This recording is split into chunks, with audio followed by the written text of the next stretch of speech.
السلام علیکم ورحمۃ اللہ وبرکاتہ۔ الحمد للہ الحنان المنان الذي خلق الانسان وعلمه البیان، والصلاة والسلام على رسوله سید الانس والجان وعلى آلہ واصحابہ ذوی الخیر والاحسان، اما بعد فاعوذ باللہ من الشیطان الرجیم، بسم اللہ الرحمن الرحیم۔ انما يريد الله ليذهب عنكم الرجس اهل البيت ويطهركم تطهيرا، صدق الله مولانا العظیم۔ بارگاہ رسالت مواب صلی اللہ تعالی علیہ وسلم میں درود پاک کا ہدیہ پیش کریں۔ اللہم صلی علی سیدنا و مولانا محمد معدن الجود والکرم وآلہ واصحابہ الکرام وابنہ الکریم وبارک وسلم صلاة دائمة سرمدا ابدا۔ آج کی یہ محفل پاک ہم نظر کرتے ہیں اس عظیم ہستی کی طرف جو خود رسول کریم صلی اللہ تعالی علیہ وسلم کی سب سے زیادہ محبوب ہے۔ میری مراد اس کائنات کی بلکہ جنتی خواتین کی سردار سیدہ فاطمہ الزہرا رضی اللہ تعالی عنہا کی بارگاہ میں سیدہ ظاہرہ طیبہ طاہرہ جان احمد کی راحت پہ لاکھوں سلام، جس کا آنچل نہ دیکھا ماہ و مہر نے اس ردائے نزہت پہ لاکھوں سلام۔ اس عظیم ہستی کی آج ہم یاد میں بیٹھے ہوئے ہیں، جن کا ذکر کرنے سے پہلے کائنات کو اپنے ہوش و حواس سنبھال لینا چاہیے، کیونکہ رسول مختار صلی اللہ تعالی علیہ وسلم نے ایک مرتبہ زمین پر 4 لکیریں اس طرح سے کھینچیں۔ صحابہ سے پوچھا اتدرون، کیا تم جانتے ہو یہ کیا چیز ہے؟ تو صحابہ نے کہا یا رسول اللہ صلی اللہ تعالی علیہ وسلم آپ زیادہ بہتر جانتے ہیں۔ میرے آقا صلی اللہ علیہ وسلم نے فرمایا اللہ تبارک و تعالی کی بارگاہ میں سب سے زیادہ عزت والی اور جنت میں سب سے زیادہ عزت کے ساتھ جانے والی 4 عورتیں ہیں۔ فرمایا ایک حضرت مریم بنت عمران، دوسرے کہا حضور پاک صلی اللہ علیہ وسلم نے آسیہ امرأۃ فرعون کی بیوی، تیسرے کہا خدیجہ بنت خویلد، چوتھی فاطمہ الزہرا۔ اس روئے زمین کی سب سے افضل ترین عورتوں میں 4 عورتوں کا شمار میرے آقا صلی اللہ علیہ وسلم نے فرمایا۔ اور یہ تو بات ہوئی، اب حدیثیں اتنی زیادہ ہیں، چاہے بخاری شریف لے لو، مسلم شریف، ابن ماجہ، ترمذی، نسائی، ابو داؤد، مستدرک، طبری تاریخ میں، کتنی کتابیں ایسی ہیں جو ان احادیث سے بھری ہوئی ہیں، جس میں سیدہ کے فضائل و مناقب بیان کیے گئے ہیں۔ عزیزان گرامی، آج ضرورت ہے اس یاد کو تازہ کرنے کی۔ آپ بھی اگر سب توجہ سے سنیں گے کہ وہ سیدہ کون تھیں، کیا مقام تھا ان کا، علو مرتبت، تو آپ کے اندر بھی احساسات ایسے جاگ جائیں گے۔ قسم خدا کی، جب بھی میں سیدہ فاطمہ الزہرا سلام اللہ علیہا کو پڑھتا ہوں تو آنکھوں سے آنسو نکل آتے ہیں، خاص طور پر اس لیے کہ وہ محبوب رسول پروردگار ہیں۔ اللہ تعالیٰ کے رسول کی محبوب ایک مرتبہ خود رسول کریم صلی اللہ تعالی علیہ وسلم مسجد نبوی شریف سے باہر نکلے اور آپ کے اوپر ایک کالی چادر تھی، اور جیسے ہی آپ باہر آئے تو آپ کے چھوٹے سے نواسے حضرت حسن پہلے آئے، رسول پاک صلی اللہ علیہ وسلم نے اپنی چادر میں ان کو چھپا لیا۔ پھر حضرت امام حسین آئے تھوڑی دیر بعد، حضور نے ان کو بھی اپنی چادر میں لے لیا۔ پھر حضرت فاطمہ آئیں، پھر ان کو بھی اپنی چادر میں لے لیا۔ پھر حضرت علی آئے، ان کو بھی رسول اللہ نے اپنی چادر میں لے لیا۔ اس کے بعد پھر قرآن کی یہ آیت پڑھی جو میں نے خطبے کے بعد پڑھا ہے، انما یرید اللہ لیذھبکم الرجس اہل البیت ویطہرکم تطہیرا، اللہ نے تو یہ چاہ لیا ہے اے اہل بیت تم سے ہر طرح کی برائی کو دور کر دے اور تمہیں خوب صاف و ستھرا کر دے۔ اور یہ آیت ایک دو نہیں، تمام محدثین کا، شارحین حدیث کا، سب کا اتفاق ہے یہ آیت اسی گھر والوں کے لیے نازل ہوئی تھی۔ اہل البیت سے مراد یہاں پر کوئی اور گھر والے نہیں، یہ رسول پاک صلی اللہ تعالی علیہ وسلم کی آل ہے۔ خاص طور پر حضرت فاطمہ، حضرت علی، حضرت حسن اور حضرت حسین رضی اللہ تعالیٰ عنہ مجمعین کے لیے آیت آئی۔ اور ایک دو جگہ نہیں، کئی جگہ پر میرے آقا صلی اللہ تعالیٰ علیہ وسلم ان کو دیکھتے تھے، یہاں تک کہ کبھی حضرت فاطمہ کے گھر کے سامنے سے حضور گزرتے بھی تھے نا مسجد نبوی شریف کی طرف جانے کے لیے، نماز کے لیے، تو گھر کی طرف رخ کرتے تھے اور پھر پکارتے تھے اے اہل بیت اٹھو نماز کے لیے، پھر آیت تلاوت کرتے انما یرید اللہ لیذھب عنکم الرجس اہل البیت ویطہرکم تطہیرا، اے اہل بیت آؤ نماز کے لیے، اللہ نے تو ارادہ کر لیا ہے تم سے ہر برائی کو دور کر دے، تمہیں خوب ستھرا کر دے۔ جب رسول پاک صلی اللہ علیہ وسلم ان کو مخاطب کرتے یہ آیت پڑھتے تھے، صحابہ کو یقین کے ساتھ یہ معلوم تھا کہ یہ آیت کے مصداق یہی گھر والے ہیں۔ اور سیدہ کائنات فاطمہ الزہرا رضی اللہ تعالی عنہا کے متعلق حدیثیں اتنی ہیں کہ وہ ایک محفل میں سما بھی نہیں سکتی۔ میں مختصر محفل کو جتنا ہو سکتا ہے آپ کے سامنے رکھنے کی کوشش کرتا ہوں۔ سیدہ کائنات فاطمہ الزہرا رضی اللہ تعالیٰ عنہ پیدا ہوئی مکہ مکرمہ میں، اور بعثت کے 5ویں سال یعنی رسول کریم صلی اللہ تعالیٰ علیہ وسلم نے اعلان نبوت فرمایا تھا، اس کے 5 سال کے بعد حضرت خدیجہ رضی اللہ تعالیٰ عنہ کے بطن پاک سے پیدا ہوئیں۔ حضور پاک صلی اللہ تعالیٰ علیہ وسلم کی پہلی زوجہ، کروڑوں مومنوں کی ماں حضرت خدیجۃ الکبریٰ، آپ سے ہی ساری اولاد ہیں رسول پاک صلی اللہ علیہ وسلم کی، صرف حضرت بی بی ماریہ قبطیہ سے حضرت ابراہیم پیدا ہوئے، باقی 6 اولاد سیدہ خدیجۃ الکبریٰ رضی اللہ تعالیٰ عنہ سے، ان میں سب سے چھوٹی اور سب سے لاڈلی بیٹی میرے آقا کی وہ حضرت فاطمہ ہے۔ فاطمہ کا مطلب جانتے ہو آپ؟ حضور پاک صلی اللہ تعالیٰ علیہ وسلم سے پوچھا بھی گیا کہ آپ نے ان کا نام فاطمہ کیوں رکھا؟ فاطمہ کا مطلب ہوتا ہے دور کر دینے والی چیز، دور کر دینے والی چیز۔ تو بظاہر یہ سن کر کے ایسا لگتا ہے ایسا نام کیوں ہے، کیا دور کرنے والی؟ سنو، میرے آقا صلی اللہ علیہ وسلم فرماتے ہیں میں نے اس کا نام اس لیے فاطمہ رکھا کہ فاطمہ سے جو محبت کرتا ہے اس کو آگ سے دور کر دیا جاتا ہے۔ جو فاطمہ سے محبت کرے، فاطمہ کو جہنم سے، آگ سے دور کر دیا گیا، اور جو اس سے محبت کرتا ہے اسے آگ سے دور کر دیا جائے گا۔ انما فاطمۃ بضعۃ منی، حضور فرماتے ہیں فاطمہ میرے جگر کا ٹکڑا ہے۔ فمن احبها احبنی، جس نے اس سے محبت کیا اس نے مجھ سے محبت کیا ہے۔ فمن اغضبها فقد اغضبنی، جس نے اس کو ناراض کیا اس نے مجھے ناراض کیا ہے۔ رسول پاک صلی اللہ تعالیٰ علیہ وسلم نے یہ حدیث کئی جگہ پر ارشاد فرمائی، مختلف روایات ہیں جس میں یہی آپ کو مفہوم ملے گا، بیان یہ ملے گا۔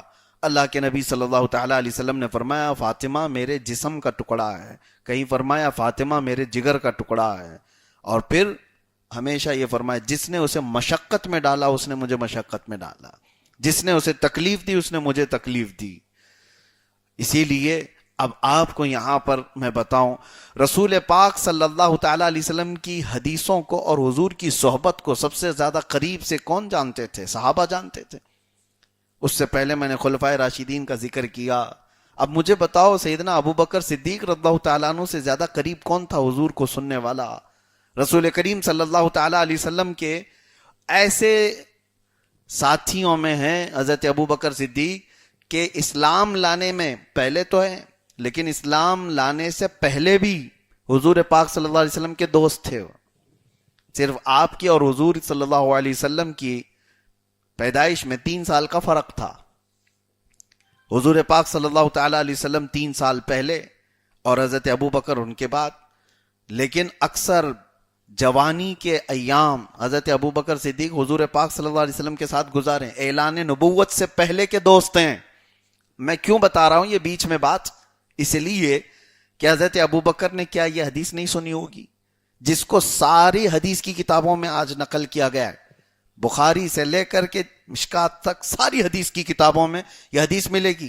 حضور نے فرمایا فاطمہ میرے جگر کا ٹکڑا ہے، جس نے اس سے محبت کیا اس نے مجھ سے محبت کیا، جس نے اسے ناراض کیا اس نے مجھے ناراض کیا. تو کیا ابو بکر صدیق نے یہ حدیث نہیں سنی ہوگی؟ اور اگر سنی ہوگی تو کیا وہ کبھی حضرت فاطمہ کو ناراض کر سکتے تھے؟ ہو سکتا ہے یہ ہمارے ذہن و دماغ میں بھی یہ بات نہیں آتی. وہ صدیق اکبر رضی اللہ تعالیٰ عنہ جو حضور پاک صلی اللہ تعالیٰ علیہ وسلم سے ریلیٹڈ منسوب ہر چیز کا ادب و احترام کرتے تھے، ہر چیز کا، حتیٰ کہ نبی پاک صلی اللہ تعالیٰ علیہ وسلم کی وہ اونٹنی جس پر میرے آقا سواری کرتے تھے، حضور کی وفات کے بعد اس پر کسی کو سوار ہونے نہیں دیا گیا، اس کا ادب و احترام کیا جاتا تھا. اور آج مسجد نبوی شریف میں آپ جائیں، حضور کا محراب آج بھی ہے، رسول کریم صلی اللہ تعالیٰ علیہ وسلم کا محراب حضور کی جالیوں سے قریب میں جو مسجد نبوی اصل تھی. میں ایک بات بتا رہا ہوں، نبی پاک صلی اللہ تعالیٰ علیہ وسلم جہاں کھڑے ہو کر کے امامت فرماتے تھے، ہم بھی جہاں امامت کیے ہیں آپ بھی جا کر کے دیکھیں، محراب بنی ہوئی ہے. آج ہم امام ہیں، کل کوئی اور امام، ان کے بعد کوئی اور امام، لیکن امام جہاں کھڑا ہوتا ہے دوسرا امام آئے گا بھی تو وہیں کھڑا ہوگا نا، تیسرا امام آئے گا تو بھی وہیں کھڑا ہوگا. حضور پاک صلی اللہ تعالیٰ علیہ وسلم جہاں کھڑے ہو کر کے امامت فرماتے تھے، حضرت ابو بکر اپنے خلافت کے زمانے میں اس محراب کو آگے کر دیا اور حضور کے قدم جہاں ہوتے تھے وہاں پر اپنی پیشانی رکھنے کا جگہ بنا دیا. کہا اب اس کے بعد اس جگہ پر کوئی نہیں کھڑا ہوگا جہاں حضور کے قدم ہوتے تھے. سیدنا ابو بکر صدیق رضی اللہ تعالیٰ عنہ یہ ادب و احترام رکھتے تھے. اور پھر سارے امام اور وہاں سجدہ کرتے ہیں جہاں رسول اللہ کے قدم ہوا کرتے تھے. اس کے بعد میں یہاں پر یہ نقطہ اس لیے عرض کرنا چاہ رہا ہوں، وہ ابو بکر صدیق جو رسول کریم صلی اللہ تعالیٰ علیہ وسلم سے اس درجے محبت کرنے والے، پھر کیا وہ حضرت فاطمہ کو ناراض کر کے حضور کی ناراضگی مول لے سکتے ہیں؟ کیا انہیں نہیں پتا کہ رسول اللہ صلی اللہ علیہ وسلم فاطمہ سے کتنی محبت کرتے تھے؟ آج یہ کہاں سے روایتیں لائی گئی ہیں، کہاں سے امت میں انتشار و افتراق کے لیے پھیلایا گیا ہے کہ خلیفہ اول نے ان کا حق مارا، حضرت فاطمہ ان سے ناراض ہوئیں. میرے عزیزو یہ تو ہمارے لاجک بھی نہیں سمجھ میں آتی یہ سب چیزوں میں. اب سنیے، بات چل رہی ہے فضائل و مناقب سیدہ کائنات کے بارے میں. ایک مرتبہ حضور پاک صلی اللہ تعالیٰ علیہ وسلم کے دربار میں حاضر ہوئی. اچھا یہ بھی میں بتاؤں، اکثر روایتیں حضرت فاطمہ کی فضیلت میں کس نے بیان کی؟ حضرت عائشہ نے بیان کی. سیدہ عائشہ صدیقہ رضی اللہ تعالیٰ عنہ، اور جن سے شیعہ حضرات اس قدر نفرت کرتے ہیں کہ حضرت عائشہ پر وہ لعنت بھیجتے ہیں آج بھی، کیونکہ جنگ جمل میں حضرت علی کے مقابل میں آ گئی تھیں. بہت سارے معاملات لے کر امت میں ایک بہت بڑی دراڑ پیدا کر دی گئی. سیدہ عائشہ ام المومنین رضی اللہ تعالی عنہا سے کتنی روایتیں ہیں، اور حضرت عائشہ کہتی ہیں کہ میں جب حضرت فاطمہ کو دیکھتی تو ان کا چلنا ہو بہو رسول اللہ کے چلنے کی طرح تھا. جب وہ آتی تھی تو جیسے رسول اللہ صلی اللہ علیہ وسلم چلتے تھے، فاطمہ کی چال چلن ہو بہو ایسی تھی. اور حضرت عائشہ کہتی ہیں جب فاطمہ آتی تھی تو منظر ہی بدل جاتا تھا. ازواج مطہرات ہوں کوئی ہوں، جیسے ہی حضرت فاطمہ آتی تھی حضور پاک صلی اللہ علیہ وسلم اپنی جگہ سے کھڑے ہو جاتے تھے، حضور کھڑے ہوتے تھے، اور حضرت فاطمہ جیسی آتی ان کا بوسہ لیتے اور اپنی چادر بچھاتے اور پہلے حضرت فاطمہ کو بٹھاتے تھے. ایک مرتبہ کوئی بات لے کر حضرت فاطمہ آئیں، رسول پاک صلی اللہ تعالیٰ علیہ وسلم ان سے سرگوشی فرما رہے تھے. تھوڑی دیر کے بعد میرے آقا نے کیا فرمایا کہ ایک فرشتہ جو کبھی آج تک روئے زمین پر آیا نہیں، وہ مجھ سے اجازت لے رہا ہے کہ وہ حاضری کے لیے آنا چاہتا ہے. اللہ تعالیٰ کی بارگاہ میں اجازت لے کر کے وہ آیا، اور اس نے کیا خبر دی؟ حضور پاک صلی اللہ تعالیٰ علیہ وسلم فرماتے ہیں وہ ایک فرشتہ جو کبھی نہیں آیا آج میرے دربار میں حاضری دیا اور اس نے کہا یا رسول اللہ صلی اللہ علیہ وسلم اللہ نے آپ کو سلام بھیجا اور پھر یہ ارشاد فرمایا کہ آپ کی یہ بیٹی پورے دنیا کی عورتوں کی سردار ہے. ایک لفظ سیدتو نساء العالمین کہا گیا، دنیا کی ساری عورتوں کی سردار ہے. اور ایک روایت میں میرے آقا فرماتے ہیں سیدتو نساء اہل الجنہ، جنتی عورتوں کی سردار ہیں. حدیثوں میں سیدہ کائنات فاطمہ الزہرا رضی اللہ تعالیٰ عنہ کو جب حضور یہ فرماتے ہیں پھر یوں پوچھتے ہیں مسکراتے ہوئے اما ترضین ان تکونی سیدۃ نساء اہل الجنہ، اے فاطمہ کیا تو اس بات سے راضی نہیں ہے کہ اللہ نے تجھ کو جنتی عورتوں کی سردار بنایا ہے؟ حضرت فاطمہ مسکرائیں. وہ کیسے انعامات تھے.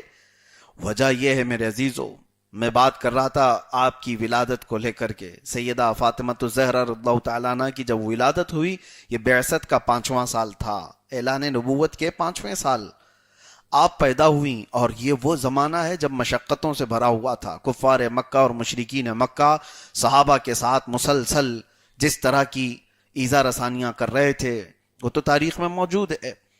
اس زمانے میں جب رسول پاک صلی اللہ تعالیٰ علیہ وسلم حرم کعبہ میں جاتے، حضرت فاطمہ بہت چھوٹی تھیں، 3-4 سال کی تھیں. اس وقت حضور پاک صلی اللہ علیہ وسلم کے ساتھ ساتھ وہ بھی حرم کعبہ میں داخل ہو جاتی. کبھی مشرکین مکہ، کفار مکہ حضور اکرم صلی اللہ تعالیٰ علیہ وسلم کو ایذا دینے کی کوشش کرتے، کچرے وغیرہ سب لانے کی کوشش کرتے. حضرت فاطمہ ان کا مقابلہ کرتی تھیں. چھوٹی عمر میں، بہت چھوٹی عمر میں ان کفار مکہ اور مشرکین مکہ سے اپنے باپ سید الانبیاء صلی اللہ تعالیٰ علیہ وسلم کی حفاظت کے لیے کھڑی ہو جاتی تھیں. 4 سال کی بچی اپنے باپ سے اس قدر قریب تھیں. اور یہاں تک کہ ایک بار رونے لگیں رسول پاک صلی اللہ تعالیٰ علیہ وسلم اور ان کے قریش کے حالات کو دیکھ کر کے میرے آقا صلی اللہ تعالیٰ علیہ وسلم نے ان کو تسلی دیتے ہوئے کہا فاطمہ کبھی نہ رونا، گھبرانا مت، تیرے باپ کا رب اسے کبھی تنہا نہیں چھوڑے گا. یعنی میرا رب مجھے کبھی تنہا نہیں چھوڑے گا، تو گھبرانا مت.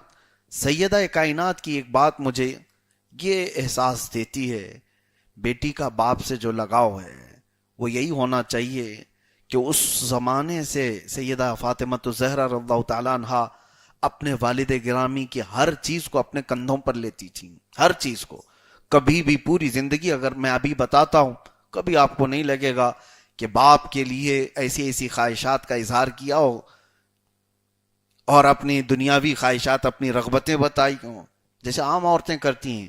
سیدہ فاطمہ الزہرا رضی اللہ تعالیٰ نے ہمیشہ رسول اللہ صلی اللہ علیہ وسلم کی رضا میں راضی رہیں، ہمیشہ.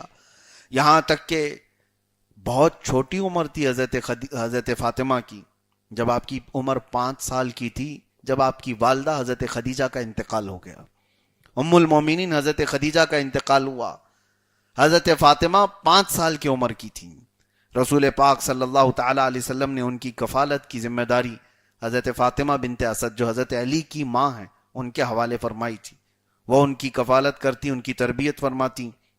لیکن ایک بات یہ یاد آتی ہے، رسول پاک صلی اللہ تعالیٰ علیہ وسلم حضرت فاطمہ کو ہمیشہ ان کی ماں کی فضیلت بیان کرتے تھے. تیری ماں دنیا کی پاکیزہ خواتین میں سے ہے. بچوں کے سامنے ان کی ماں کی فضیلت یا ان کی ماں کی اچھائیاں بیان. آپ سے آپ کی بیوی کے جھگڑے اپنی جگہ پر، آپ سے اپنی بیوی کے معاملات اپنی جگہ پر، لیکن اپنے بچوں کے سامنے ان کی ماں کی اہمیت ہی بتائی جائے. شوہر اور بیوی کے جھگڑوں میں بچوں کو شریک نہ کیا جائے. جھگڑے تو دور کی بات ہے، رسول پاک صلی اللہ تعالیٰ علیہ وسلم اور حضرت خدیجۃ الکبریٰ رضی اللہ تعالیٰ عنہ کے درمیان کبھی کوئی ایسی نہ اتفاقی والی بات کی کوئی روایت نہیں ملتی. اور اس کے باوجود حضرت فاطمہ کے پاس رسول کریم صلی اللہ تعالیٰ علیہ وسلم ان کی ماں کی تعریف کرتے تھے. ایک بار حضرت فاطمہ سے کہا اے فاطمہ تمہاری ماں کی کوئی یادگار چیز ہے جو تم جانتی ہو، مجھے بتاؤ. ننھی عمر تھی. حضرت فاطمہ کہنے لگی ابا جان میری ماں انتقال سے تھوڑے دن پہلے مجھ سے یہ کہہ رہی تھی کہ فاطمہ اگر میں مر گئی، اگر میری وفات ہو گئی تو اپنے ابا جان کا جبہ میرے کفن میں رکھ دینا. میرے انتقال کے بعد میرے کفن میں اپنے بابا جان کا جبہ رکھ دینا. اتنا جیسی حضرت فاطمہ نے کہا رسول کریم صلی اللہ تعالی علیہ وسلم آپ دیدہ ہو گئے. حضور کے آنسو نکل آئے اور اپنی بیٹی سے کیا کہا جانتے ہیں؟ میرے آقا صلی اللہ علیہ وسلم فرماتے ہیں فاطمہ قسم رب ذوالجلال کی تیری ماں خدیجہ نے صرف جبہ مانگا، اگر وہ میرے جسم کی چمڑی بھی مانگتی تو میں نکال کے دے دیتا. حضرت خدیجہ کے لیے اپنی یہ الفت حضرت فاطمہ کے سامنے حضور اکرم صلی اللہ تعالی علیہ وسلم نے اظہار کر کے بتایا. لوگوں میں تو ایک چیز ایسی مشہور ہے، بیوی کے موت پر تو رونا نہیں چاہیے، نہیں تو شوہر کو لوگ تانے ماریں گے. ارے بیوی کی موت پہ رو رہا ہے، کیسا آدمی ہے؟ کیوں نہیں؟ کیا بیوی کوئی مشین ہے؟ احساسات تمہارے اور اس کے نہیں ہیں؟ تنہائی میں صرف اس کو ساری باتیں کرو گے اور اس کے مرنے کے بعد، اس کی تکلیف کے بعد لوگوں کے درمیان ہچکچانا کس بات کا؟ کسی کی بیوی کے تکلیف پر اگر وہ مرد اظہار کرتا ہے تو یہ حسن معاشرت کہا گیا، حسن اخلاق کہا گیا ہے، حسن اخلاق کہا گیا ہے. رسول کریم صلی اللہ تعالی علیہ وسلم نے برملا اس کا اظہار فرمایا، اور حتیٰ کہ حضرت خدیجہ کے انتقال کے بعد بھی رسول پاک صلی اللہ علیہ وسلم حضرت خدیجہ کی جو سہیلیاں تھیں ان کے گھروں پر گوشت وغیرہ تقسیم فرمایا کرتے تھے، بھیج دیا کرتے تھے کہ میری بیوی سے ان کے اچھے تعلقات تھے.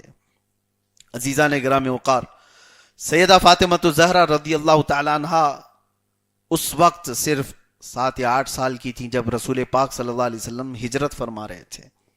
آپ نے سنا ہے ہجرت کا واقعہ، لیکن ہجرت کی رات حضور پاک صلی اللہ تعالی علیہ وسلم حضرت ابوبکر صدیق کے ساتھ چلے گئے تھے. اس وقت حضرت فاطمہ مکہ میں ہی تھیں.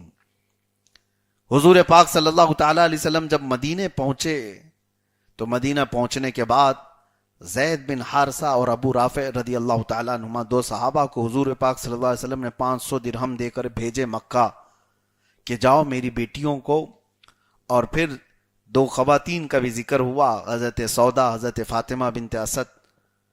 ان لوگوں کو وہاں سے مکہ سے سوار کر کے تم مدینہ لے آؤ. اس کے بعد کچھ دنوں کے بعد حضرت فاطمہ ہجرت کر کے پھر مدینہ طیبہ پہنچی، اور 2 ہجری تھی.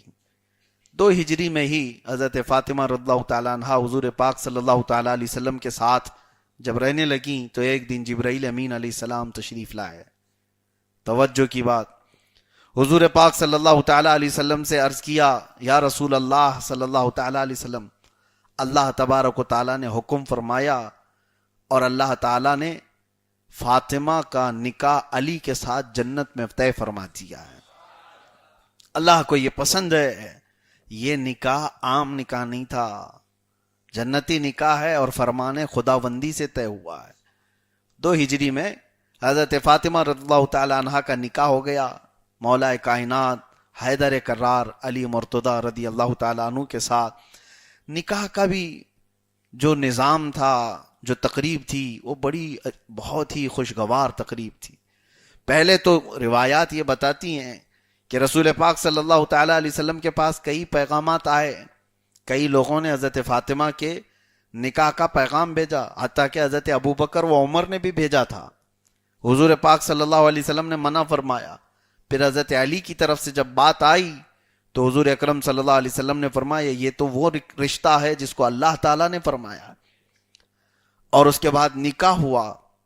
نکاح ہونے کے بعد حضرت علی رضی اللہ تعالیٰ عنہ سے کہا گیا کہ ان کے مہر دو.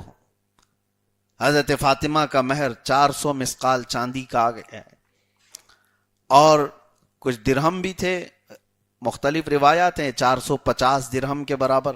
حضرت علی رضی اللہ تعالیٰ عنہ کو حضور پاک صلی اللہ تعالیٰ علیہ وسلم نے فرمایا تم اپنا گھر تیار کرو. اس وقت مہاجرین کی بات ہے، یہ مولا علی کرم اللہ وجہہ الکریم ہجرت کر کے مدینے میں آئے ہوئے ہیں. روزانہ ایک باغیچے میں کام کیا کرتے تھے، مختصر سی تنخواہ ہوتی تھی. اب شادی کرنے کے لیے اتنی بڑی رقم کہاں سے لائے؟ لیکن جو ان کے پاس تھا، ایک لوہے کی زرہ تھی جو جنگوں میں پہنی جاتی تھی، وہ حضرت عثمان غنی کے ہاتھ میں انہوں نے بیچ دیا. 400 درہم کے قریب یا 500 درہم کے آس پاس اپنے لوہے کی زرہ بیچ دی. حضرت عثمان نے وہ خرید لیا، 500 درہم ان کو دے دیا اور تھوڑی دیر کے بعد وہ زیرہ بھی واپس ان کو تحفے میں دے دیا. اور وہی پیسے لے کر کے حضرت علی آئے. رسول پاک صلی اللہ تعالی علیہ وسلم نے فرمایا گھر کا سامان خریدو. جو حضرت فاطمہ کے جہیز کی بات کہی جاتی ہے نا, جہیز کیا تھا, جہیز کی لسٹ بھی موجود ہے, روایات میں موجود ہے. رسول پاک صلی اللہ تعالی علیہ وسلم کے گھر سے جب حضرت فاطمہ رخصت ہو رہی تھی تو کیا کیا لے کر کے گئی تھی. وہ بسترے تھے 2, اور بسترے کس طرح سے, کھجور کے چھال کے. 4 تکیے تھے, ایک چمڑے کا مشکیزہ تھا, اور مٹی کے کچھ برتن تھے, ایک چارپائی تھی, اور ایک چکی تھی.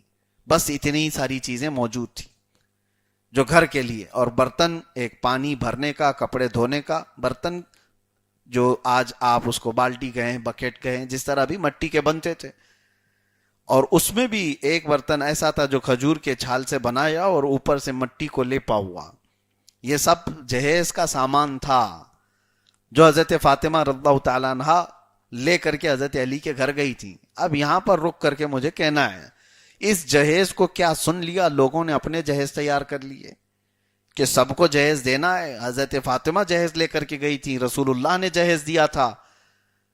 ذرا غور سے پڑھ بھی لیتے تاریخ تو پتہ چلتا یہ سارا جہیز کا سامان حضرت علی کے پیسوں سے خریدا گیا تھا. ہونا تو یہ چاہیے دولہے میاں آپ اپنے پیسوں سے اپنی بیوی کے باپ کو, اپنے سسرے کو دے دو پیسے ہیں کہ جتنا بھی جہیز آپ کو دینا ہے یہ میرے پیسوں سے دو. سنت ادا کرنا ہے حضرت علی کی تو پہلے پیسے بھیجو سسر کے گھر پر. لیکن ایسا نہیں ہے. اب معاملہ یہ ہے کہ صرف اتنا معلوم ہے کہ رسول اللہ نے اپنی بیٹی کو جہیز دیا تھا, اس لیے اب سارے لوگوں کو جہیز چاہیے. یہ نہیں پتا کہ وہ کون سے پیسوں سے جہیز خریدا گیا تھا. میرے آقا صلی اللہ علیہ وسلم نے حکماً فرمایا تھا حضرت علی کو کہ تم اپنے مال سے, اپنے پیسوں سے خریدو یہ ساری چیزیں. یہ ایک بہت بڑی بلا آج ہمارے درمیان ہے. میرے عزیزو, مسلمانوں میں یہ رواج ہو سکتا ہے اڈاپٹ کیا گیا ہو دوسروں کے ہاں سے, غیروں کے ہاں سے. نوجوانوں کو تو میں ہمیشہ یہ کہتا آ رہا ہوں پہلے سے بھی, اتر پردیش میں کچھ علاقے ایسے ہیں اللہ کی پناہ, وہاں پر میں باضابطہ کئی علاقے ایسے دیکھا ہوں, شادیاں اس وقت تک نہیں ہوتی جب تک وہ اسکارپیو بولیرو نہ دے دے ان کو. لڑکے مانگتے ہیں بھکاری, کام کرتا ہے چپراسی کا اور بیوی کے باپ سے مانگتا ہے گاڑی.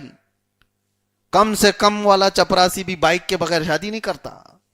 حد تو اس وقت ہوئی, مجھے تعجب ہوا جو وہاں کے علم حاصل کیے ہوئے عالم دین بنے ہوئے نئے نئے نوجوان علماء ہیں, وہ بھی شادیوں میں جہیز لیتے ہیں, اپنے علم کو بیچتے ہیں. لعنت ہے ایسے علم پر جس پر عمل نہ ہو. تف ہے. پھر اصلاح کیسے ہوگی جب علم والے لوگ, کیونکہ میں نے جب سختی سے کچھ لوگوں سے کہا کہ کیسی بلا تم لوگ بنا کر کے رکھے ہو, شادی کو اتنا مشکل کیسے کر دیا ہے, تو لوگوں نے کہا کہ حضرت ہمارے ہاں تو سب علماء بھی تو لیتے ہیں. تو ان کے پاس تو یہ دلیل ہو گئی, علماء کا کرنا عوام کے لیے دلیل بن جاتی ہے. اسی لیے اس سے قبل بھی میں نے کہا علماء میں سے کوئی بھی ہو, اگر وہ رسول اللہ صلی اللہ تعالی علیہ وسلم کی شریعت طاہرہ اور حضور کی بیٹی کے اخلاق کردار پڑے ہوئے ہوں تو ہرگز ایسے برے رسموں کو ایجاد نہ کریں اور اس کے لیے دلیل نہ بنے. عوام الناس کے بھٹکنے اور بہکنے کا ذریعہ وہ بن جاتے ہیں. اللہ تبارک و تعالیٰ نے تمہیں مرد بنایا ہے, اور نوجوانوں اللہ نے تمہیں طاقت و قوت عطا کیا ہے. عورتوں سے زیادہ تم بردبار ہو, طاقتور ہو. ہر جگہ پر, ہر جگہ پر تمہیں کمانے کے لیے دیا گیا ہے, معاشرے کو بنانے کے نظام تمہیں دیے گئے ہیں, اسی لیے کہ سارے کام تمہارے ذمے ہیں. جب تم کمانے والے ہو تو یہ لالچ کہاں سے آئی کہ عورت کے باپ سے ہم لے لیں, عورت کے گھر سے ہم لے لیں. بزرگوں نے فرمایا کہ وہ منحوس شخص ہے, اس کے اوپر نحوست طاری رہ جاتی ہے جو اپنے سسرال سے بھکاری کی طرح لالچی نظروں سے دیکھتا رہتا ہے. سال نہیں گزرے کہ اپنی بیوی کو بھیج دیا, جا اپنے باپ سے لے کر کے آ جا. پھر تھوڑا سا کچھ ہوا تو بولے تیرے بھائی سے لے کے آ جا, وہ تو بڑا مالدار ہے, وہ کماتا ہے. کتنے گھر ایسے ہیں جو اپنی بہنوں کے گھر بچانے کے لیے اپنی کمائیاں اپنے داماد کے, اپنے بہنوی کے گھر بھیج رہے ہیں. یہ بڑی بری رسم ہے, بہت برا رواج ہے. امت مسلمہ میں تو یہ نہیں ہونی چاہیے. نوجوانوں سے جن کی شادیاں نہیں ہوئی وہ طے کر لو رسول اللہ کی شریعت پر عمل کرنا ہے یا ظالموں سے اڈاپٹ کیا ہوا رواج تمہیں یہاں پر رواج دینا ہے. فیصلہ تم کرو. میں ایم پی میں ایک علاقے میں تھا, میلاد شریف کا جلسہ تھا, 12ویں شریف کا جلسہ تھا. میں نے کہا حضور پاک صلی اللہ تعالی علیہ وسلم کی بارگاہ میں نذرانے کے طور پر نوجوانوں تم کیا دینا چاہتے ہو؟ تو پھر میں نے اعلان کیا تھا کہ 12 ایسے نوجوان کھڑے ہو جاؤ جو سنت مصطفیٰ کے مطابق نکاح کرنا چاہتے ہو, اپنے بیوی کے باپ پر دباؤ ڈالے بغیر.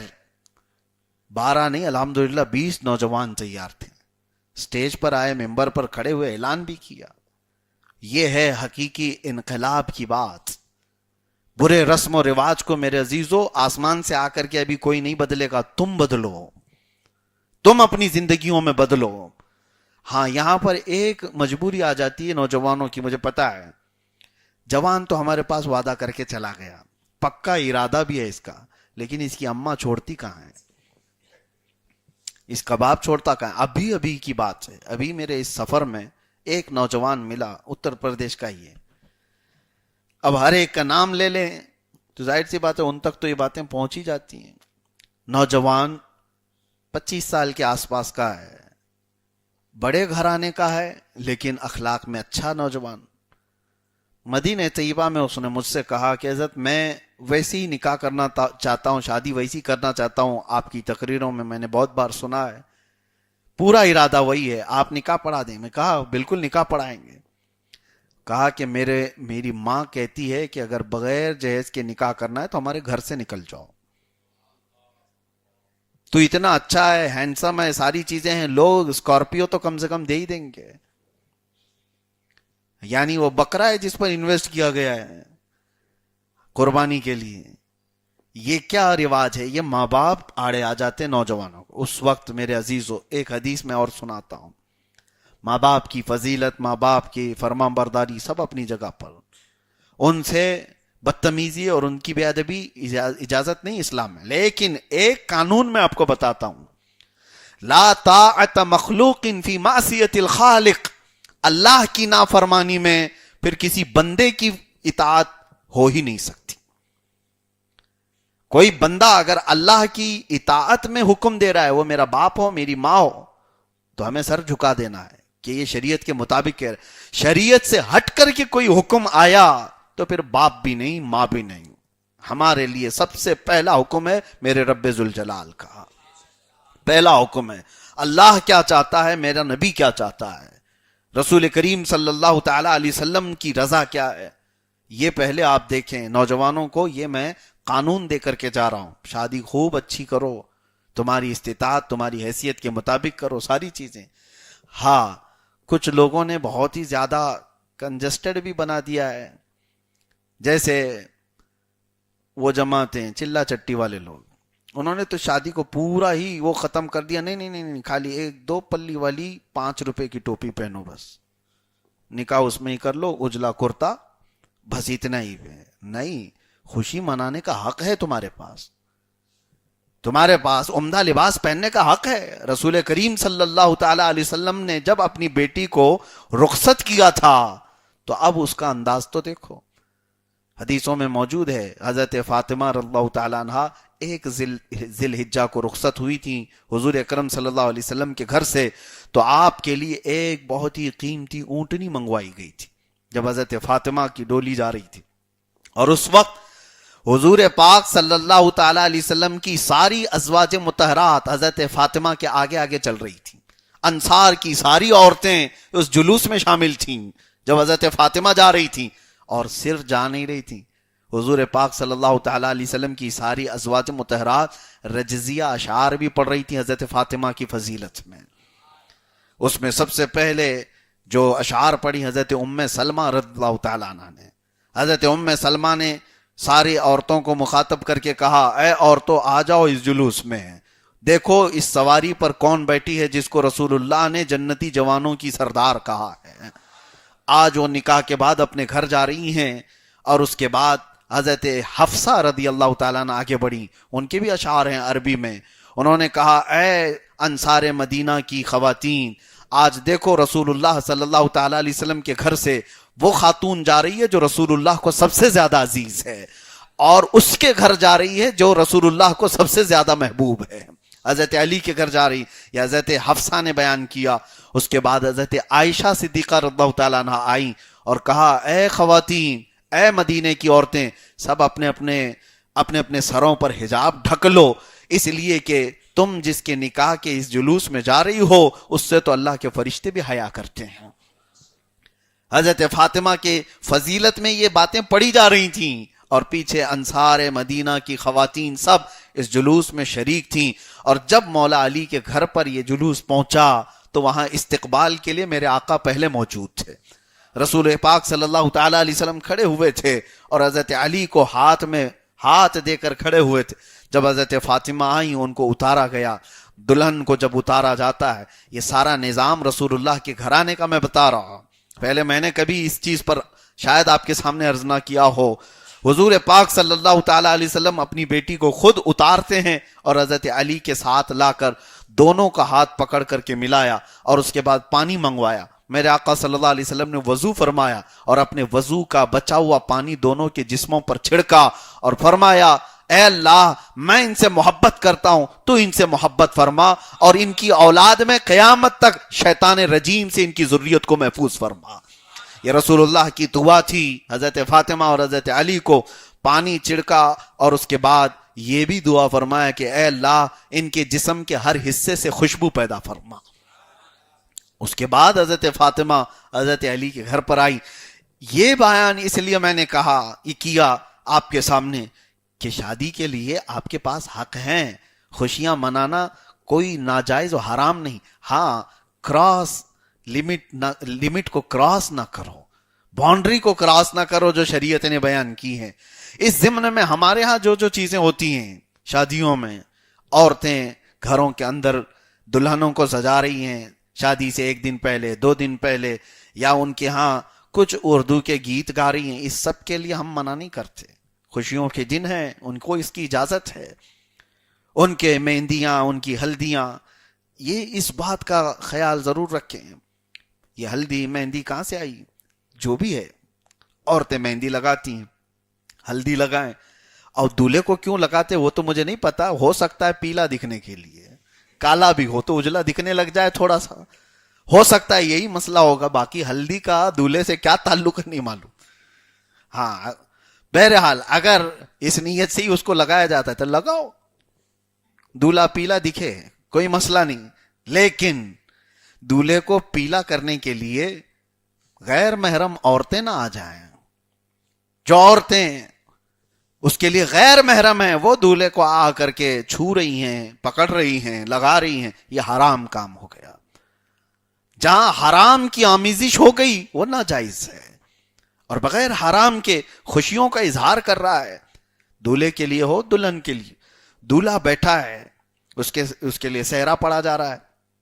دولہا بیٹھا ہوا ہے, اس کے لیے محفل لگی ہوئی ہے, اور کوئی اس کی فضیلت کچھ بیان کر رہا ہے, کوئی اس کی تعریف کر رہا ہے.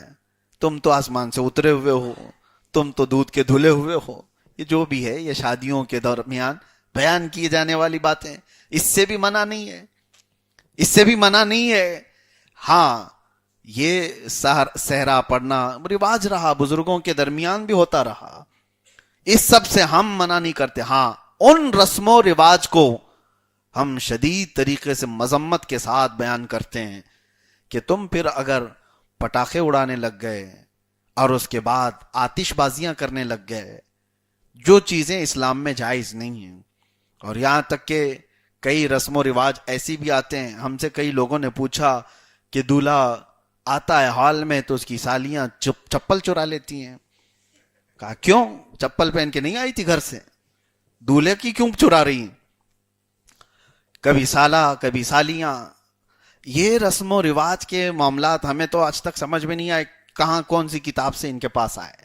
بہرحال میں جہاں تک یہ بات آپ کے سامنے عرض کر رہا ہوں کہ خوشیوں کے اظہار گھریلو خاندانی معاملات میں جس انداز سے بھی ہوں, جیسے مزاح کے لیے ہوئے, تفریح قلب کے لیے کچھ باتیں ہوئیں, ان تمام چیزوں میں شریعت نے منع نہیں کیا ہے، شریعت نے منع نہیں. ہاں اگر وہ لوگ پوچھنے لگ جائیں کہ بھائی تم ہار پہنتے ہو، تم شیروانی پہنتے ہو، یہ کہاں سے ثابت ہے، کون سی حدیث میں آئے، وہ شامی کباب والوں کی بات کر رہا ہوں، ان لوگوں کو بہت ساری حدیثوں کی بات ہے. تو دیکھیں ہر چیز یہ کتابوں میں موجود بتائی نہیں گئی ہے، لیکن ایک فارمولا دیا ہے شریعت نے کہ تم باؤنڈری کراس مت کرو، ایسا کوئی عمل نہ کرو جو شریعت کے اصولوں سے ٹکراتا ہو. غیر محرموں سے تمہارا میل جول یا آتش بازیاں، اس طرح کی حرام کاریاں نہ ہو. کسی جگہ نکاح میں پہنچے ہوئے ہیں، وہاں جا کر کے دیکھیں تو نکاح سے پہلے ہی خوب دھوم دھڑاکے سے گانے بج رہے ہیں. کہا کیا کرنے کے لیے ہم آئے یہاں پر؟ کہا بند کر دیں گے، تھوڑی دیر بند کر دیں گے جب تک نکاح ہو رہا ہے. اور نکاح ہوا ادھر سے، اس نے قبول ہے کہا، پھر سے گانے شروع ہو گئے. تو تم نے خوشیوں کے اظہار میں کس چیز کا سہارا لیا؟ کاش وہ اچھے دن تم رسول اللہ کی نعتیں بھی سنا دیتے، اس دن اللہ تبارک و تعالیٰ کی بارگاہ میں دعائیں کرتے کہ ایک نئی زندگی کی شروعات ہے. یہ دھوم دھڑاکے میں اس جوڑے کے ساتھ پھر بچے کیا پیدا ہونے والے ہیں؟ اثرات وہی مرتب ہوتے ہیں. میرے عزیزو، نکاح اور شادیوں کے درمیان ہونے والے خرافات اور رسم و رواج، اس کی کیٹیگری ہونی چاہیے. کچھ وہ ہیں جو مباح ہیں. میں یہ نہیں کہتا کہ کرنا ثواب ہے، مہندی لگانا ثواب ہے، ہلدی لگانا ثواب ہے، میں نہیں کہتا. مباح چیزیں ہیں جس پر ثواب بھی نہیں، عذاب بھی نہیں، گناہ بھی نہیں. لیکن کچھ چیزیں وہ ہیں جو عذاب ہیں، ثواب نہیں ہے. کچھ چیزیں وہ ہیں جو حرام کاریاں اگر اس میں مل گئیں، بہت ساری چیزیں ہیں، اللہ تبارک و تعالیٰ اس سے حفاظت فرمایا ہے.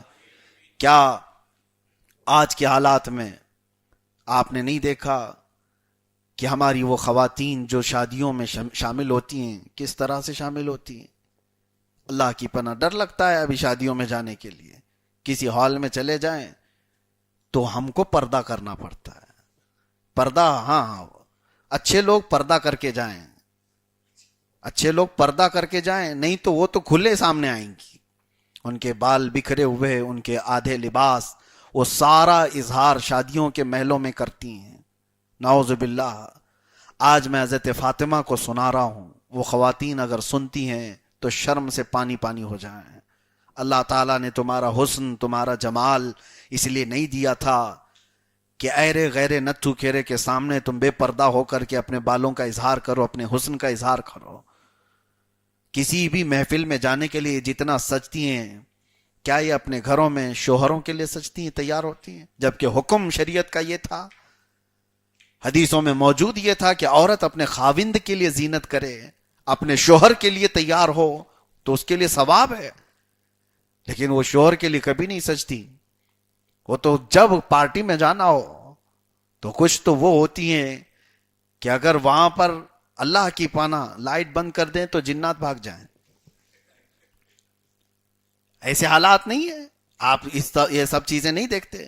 حقیقت میں جنات ان سے بھاگتے ہوں گے. وہ جو لوگ کہتے ہیں اس عورت پر جن آیا، اس عورت پر جن آیا، مجھے کبھی تعجب ہوتا ہے، آیا کیسے؟ ڈر نہیں لگا بے پردہ عورت سے؟ خواتین کو سنبھلنے کی ضرورت ہے. سیدہ کائنات کے بارے میں امام اہل سنت فاضل بریلوی رضی اللہ تعالیٰ عنہ نے کیا خوب فرمایا، جس کے آنچل کو نہ دیکھا ماہو مہر نے. ماہو مہر کس کو کہتے ہیں؟ چاند اور سورج کو. اعلیٰ حضرت فرماتے ہیں جس کی آنچل کو چاند اور سورج نے بھی نہیں دیکھا ہے، اس کی ردائے نزہت پہ لاکھوں سلام. ایسی پاکیزہ چادر پہ لاکھوں سلام. سیدہ کائنات کے بارے میں فرمایا گیا ان کی آنچل کو چاند سورج نے نہیں دیکھا. وہ جس طرح سے زندگی گزار گئے، اللہ اکبر. میرے آقا صلی اللہ تعالی علیہ وسلم فرماتے ہیں قیامت کے دن حضور فرماتے ہیں جب میں داخل ہوں گا، میں محشر میں ہوں گا، تو حضور فرماتے ہیں میرے آگے آگے فاطمہ ہوگی، میرے ساتھ حسن و حسین اور علی بھی ہوں گے. تو یہ اہل بیت نے رسول اللہ سے پوچھا، میرے آقا صلی اللہ علیہ وسلم سے، آقا پھر ہم سے محبت کرنے والے کہاں ہوں گے؟ حضور نے فرمایا وہ سب تمہارے پیچھے پیچھے آئیں گے. اہل بیت سے محبت کرنے والے اسی جماعت کے ساتھ جنت میں جا رہے ہوں گے. اور حضرت فاطمہ کے بارے میں حضور صلی اللہ علیہ وسلم فرماتے ہیں ازبا نام کی اونٹنی حضور کی وہ سواری میں حضرت فاطمہ کو دی جائے گی قیامت کے دن. میرے آقا صلی اللہ علیہ وسلم کی حدیث ہے کہ قیامت کے دن سارے انبیاء کرام اپنی اپنی سواریوں پر، جانوروں کی جو سواریاں تھیں وہ محشر کے میدان میں آئیں گے. حضرت صالح علیہ السلام ان کی اونٹنی پر آئیں گے، جو اونٹنی معجزہ تھی. وہ سارے نبی اپنی اپنی سواریوں پر آئیں گے اور نبی پاک صلی اللہ علیہ وسلم فرماتے ہیں میں براق پر سوار ہو کر آؤں گا، اور سوائے نبیوں کے کسی اور کی سواری کا ذکر نہیں ہے. اور حضور فرماتے ہیں صرف اسبا میری اونٹنی پر فاطمہ کو بٹھایا جائے گا، اور جب فاطمہ گزر رہی ہوں گی تو 70,000 حوران جنت ان کے ساتھ ہوگی، اور خواتین بھی ہوں گی، 70,000 خادمائیں ہوں گی. اور میرے آقا فرماتے ہیں جنت سے اچانک ایک فرشتہ ندا دیتا ہے، آواز دیتا ہے یا اہل الجمع یا اہل المحشر غضوا ابصارکم فإن فاطمہ بنت محمد تمر الی الجنہ. اے محشر والو اپنی آنکھیں نیچی کر لو، محمد کی بیٹی فاطمہ جنت کی طرف جا رہی ہے صلی اللہ تعالی علیہ وآلہ وسلم. سیدہ ظاہرہ طیبہ طاہرہ جان احمد کی راحت پہ لاکھوں صلاح. قیامت کے دن بھی ان کا حال یہ ہے کہ ملائکہ حکم دیں گے کہ تم اپنی آنکھیں نیچی کر لو، نظریں جھکا لو کہ رسول اللہ کی بیٹی جنت کی طرف جا رہی ہے. وہ 70,000 کون سی خوش نصیب عورتیں ہوں گی جو حضرت فاطمہ کے ساتھ جا رہی ہوں گی، کیا قسمت والی ہوں گی. میرے آقا صلی اللہ علیہ وسلم نے فرمایا میری امت کی 70,000 عورتیں حضرت فاطمہ کے قافلے میں جنت میں جا رہی ہوں گی. کاش ہر عورت یہ تمنا کرتی اس قافلے میں میرا نام شامل ہو جائے. تو تمنا کہاں کرتی؟ شادی کے محل میں کھڑے ہو کر کے، بال کھلے رکھ کر کے، ننگے کپڑے پہن کر کے، آدھے لباس میں. ارے حضرت فاطمہ کے ساتھ گزرنے کی تمنا ہو، اور اگر اس قافلے میں شریک ہونے کی تمنا رکھتی ہے کوئی خاتون تو اسے چاہیے کہ وہ اپنے حجاب کا پہلے خیال کرے، وہ اپنے پردے کا اہتمام کرے. آج بہت سارے عذابات کی وجہ عورتوں کی بے پردگی ہے. میرے آقا صلی اللہ علیہ وسلم نے فرمایا 3 چیزیں جب تم روئے زمین پر دیکھو، مالدار لوگ بخیل ہو جائیں، علماء بے امانت ہو جائیں، دیانت داری ان کی ختم ہو جائے، اور عورتیں بے حیا ہو جائیں، تو اس زمین سے خیر کو اٹھا لیا جائے گا. اور میرے آقا نے فرمایا جب یہ 3 چیزیں تم دیکھ لو کہ علماء کی امانت ختم ہو جائے، اور مالداروں کی سخاوت ختم ہو جائے، اور عورتوں کی حیا ختم ہو جائے، تو اس زمین کے اوپر رہنے سے زمین کے نیچے جانا بہتر ہے. حضور فرماتے ہیں پھر قبر میں جانا بہتر ہے. آج کے یہ حالات نہیں ہیں، یہ تینوں چیزیں دیکھنے کو مل رہی ہیں، تینوں چیزیں دیکھنے کو مل رہی. خاص طور پر عورتوں کے اندر جو بے پردگی آئی ہے، یہ آج آپ سوچ رہے ہوں گے کہ عورتوں کے بارے میں ہم سے کیوں کہہ رہے ہیں آپ؟ یہاں تو کوئی عورت نہیں بیٹھی، سب تو مرد بیٹھے ہیں. اس جرم میں تم بہت برابر کے شریک ہو. عورتیں بے پردہ خود سے نہیں ہوتی، کچھ ہوتی ہوں گی آوارہ، لیکن اکثر میں ان کے مردوں کی رضا ہے، ان کے مردوں کی خوشی شامل ہے. اللہ کے نبی صلی اللہ تعالی علیہ وسلم منبر پر کھڑے ہو کر کے ارشاد فرماتے ہیں دیوس جہنمی ہے، دیوس جہنمی ہے، دیوس جہنمی ہے. 3 بار میرے آقا نے فرمایا تو صحابہ نے پوچھا یا رسول اللہ صلی اللہ علیہ وسلم یہ دیوس ہے کون؟ حضور فرماتے ہیں جس کی عورت بغیر اس کے ساتھ نہیں، جس کی عورت بے پردہ باہر گھومتی ہے، ایسا مرد بھی جہنم میں جائے گا. عورت کی تو بات الگ ہے، مرد کے بارے میں حضور فرماتے ہیں، اور وہ خاموش ہے دیکھ کر کے کہ ہاں بیگم جس طرح سے سجنا ہے سجو، تیار ہو جاؤ. اور یہ تو تمہاری غیرت کے خلاف ہے کہ تم اپنی عورت کا پرچار کرا رہے ہو 4 لوگوں میں. پتہ نہیں کس کی نظریں کیسی ہیں. کسی کی عورت تھوڑی سی جمال والی ہوئی تو اس کو لگتا ہے کہ محفلوں میں کھڑا کرنے کے قابل ہے. کیا وہ سرکس کا شیر ہے؟ کوئی جانور لے کر کے آئے ہو جو لوگوں کے سامنے اظہار کرانا چاہتے ہو؟ عربوں میں تو اتنی غیرت تھی کہ دیور بھابھی کو نہیں دیکھتا تھا، برسوں ہو جاتے تھے، پتہ بھی نہیں رہتا. آج خاندانی معاملات کے اعتبار سے اپنے گھروں کے اندر تو ہے، لیکن یہاں تو مرد حضرات اپنی عورتوں کو اس طرح سے لے کر کے آتے ہیں تاکہ پوری دنیا انہیں دیکھے ایسا آدمی بے غیرت ہے، اس کی مردانگی نہیں ہے، اس کے اندر غیرت ختم ہو گئی ہے. اور غیرت والا مرد یہ چاہتا ہے کہ میری عورت کی طرف کوئی نہ دیکھے. غیرت مند مرد اس کی تمنا یہ رہتی ہے کہ میری عورت کی طرف لوگوں کی نظر نہ جائے. وہ اپنی عورت کو بہت حفاظت کے ساتھ رکھتا ہے. اسی لیے آپ کے سامنے ہم ذکر کر رہے ہیں, آپ بھی جرم کے برابر کے شریک ہیں. جب تیار کر کے لے جا رہے ہو تو کس طرح سے لے کر کے جا رہے ہو یہ بھی دیکھو. قیامت کے دن تم سے بھی سوال ہوگا. وہ کپڑے کیا پہننا چاہتی تھی اور تم کیا پہنا دیے, اور اگر آدھے کپڑے پہننے کے لیے وہ آ گئی تو کہا چلے گا, چلو سب تو پہن کے آ رہی ہیں, تم بھی پہن کے چلو. کچھ مردوں کی یہ بیماری ہے, ان کو یہ لگتا ہے میرے کلیگز ہیں, میرے فرینڈز ہیں, ان سب کی بیویاں تو بالکل فیشنیبل لباس میں ہیں, تم کہاں سے یہ پرانے لباس میں جاؤ گی؟ ہاں دوپٹہ شلوار قمیص یہ کہاں سے, یہ حجاب نقاب ہو. دیکھ میرے فرینڈز کی ساری عورتیں تو ہاف کپڑوں میں آئی ہوئی ہیں, کٹس میں آئی ہوئی ہیں. ہاں یہ ساری چیزیں اس کو بھی یہ احساس ہونے لگتا ہے اور اپنی عورت کو وہ بھی ننگا کر جاتا ہے. اس جرم میں کتنے لوگ شریک ہو گئے انہیں اندازہ بھی نہیں. اسی لیے اے نوجوانوں اپنی غیرت کو بیدار کرو. عورتیں تمہارے پرچار کے لیے نہیں, تمہارے آنکھوں کے سکون کے لیے ہے. اللہ تعالیٰ نے تمہارے آنکھوں کی ٹھنڈک بنایا ہے, تمہاری بیویوں کو, تمہارے گھر کی عورتوں کو. مجھ سے ایک بات آپ کو بتاتا ہوں.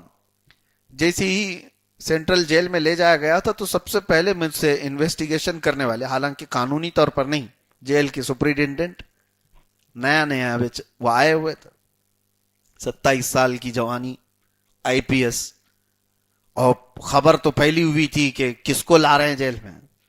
تو مجھے اپنی آفس میں بٹھا کر کے 1.5-2 گھنٹے تک بہت سارے سوالات کیا, اور ان میں سے ایک سوال پر بار بار وہ فوکس کر رہا تھا. مجھے پتا تھا وہ راجستھان سے تعلق رکھنے والا. اس نے کہا کہ آپ دیکھیں اسلام میں اتنا کٹرتا کیوں ہے, عورتوں کو اتنا زیادہ بند کر کے کیوں رکھنا چاہتے ہو آپ؟ کہا ہم کسی بھی عورت کی گردن پر تلوار نہیں رکھتے کہ برقع پہن لے, اللہ کا حکم سناتے ہیں. اب اسے اللہ تعالی کا حکم پسند ہے تو عمل کرے. ہم کسی کی گردن پر تلوار تو نہیں رکھتے.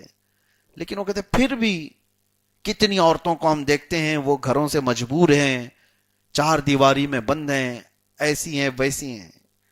میں نے ایک ہی سوال کیا تھا تو وہ بالکل ببل گئے. میں نے کہا کہ ٹھیک ہے, ساری عورتوں کی آپ کو فکر ہے, کیا کسی بیچ پر یا کسی ایسی جگہ پر آپ اپنی بیوی یا اپنی بیٹی کو چھوٹے سے کپڑے میں لانا پسند کریں گے؟ کہا ہمارے گھر کی بات چھوڑیے. کیوں آپ کو پسند نہیں آپ کی بیٹی ننگی آ جائے, تھوڑا سا کچھ کپڑا نہ پہنے, خالی چھوٹا سا کپڑا وہ چیتڑا لگا کر کے آ جائے؟ اور میں تو جانتا ہوں راجستھان کی عورتوں کو کہ راجستھان میں مسلمان نہیں, غیر مسلم عورتوں میں بھی, ہندو عورتوں میں بھی آج بھی رواج ہے. ارے وہ اپنے گھر میں اپنے سسر کے سامنے بھی پورا اپنا آنچل سامنے کرتی ہیں, جانتے ہوں گے آپ. ہم نے ان سے کہا آج بھی آپ کے گھروں میں بھی رواج ہے عورتیں؟ کہا وہ ادب کی وجہ سے کرتی ہیں, یہ پرانا رواج ہے. کہا آپ کو جس طرح سے اپنی بیٹی اور اپنی بیوی کے لیے پسند نہیں ہے, اسلام پورے کائنات کی بیٹیوں کو اپنی بیٹی کے مقام پر رکھ کر کے یہ حکم دیتا ہے. سب کی بیٹیاں عزت برابر کی ہے سب کی. یعنی کسی اور کی بیٹی کے ساتھ ریپ ہو جائے تو اس کو چھوڑ دیا جائے, اپنی بیٹی کے ساتھ ہو تو پھانسی کی سزا دی جائے؟ نہیں, اسلام میں سب کے لیے وہی حکم ہے, کسی کی بھی بیٹی کے ساتھ ہو. بہرحال ہم موضوع سے الگ نہ چلے جائیں, سیدہ کائنات کو ہم سنا رہے تھے, اس لیے میں عورتوں کو یہاں تلقین کرنا ضروری سمجھتا ہوں, تنبیہ کرنا سمجھتا ہوں. سیدہ فاطمہ الزہرا رضی اللہ تعالیٰ عنہ کی ایک زندگی ہے تو ساری دنیا کے لیے وہ بہترین آئیڈیل ہے, بہترین نمونہ عمل ہے. سیدہ کائنات جب آئیں اپنے گھر مولا علی کرم اللہ وجہہ الکریم کے گھر, تو گھر کے سارے کام خود کیا کرتی تھی. بڑے باپ کی بیٹی تھی, رسول اللہ کی بیٹی تھی, عزت و وقار میں کوئی کمی نہیں, جن کے لیے خود رسول اللہ کھڑے ہوتے تھے. حضرت علی کے گھر آئیں, مختصر سی آمدنی پر وہ صبر کرتی تھی. ایک بار حضور پاک صلی اللہ تعالی علیہ وسلم کے پاس وہ آئیں تو حضرت علی بھی پیچھے پیچھے آئے سننے کے لیے کہ حضرت فاطمہ کیا کہہ رہی ہیں میری شکایت. کچھ چھوٹی سی بات پر تکرار ہوئی تھی.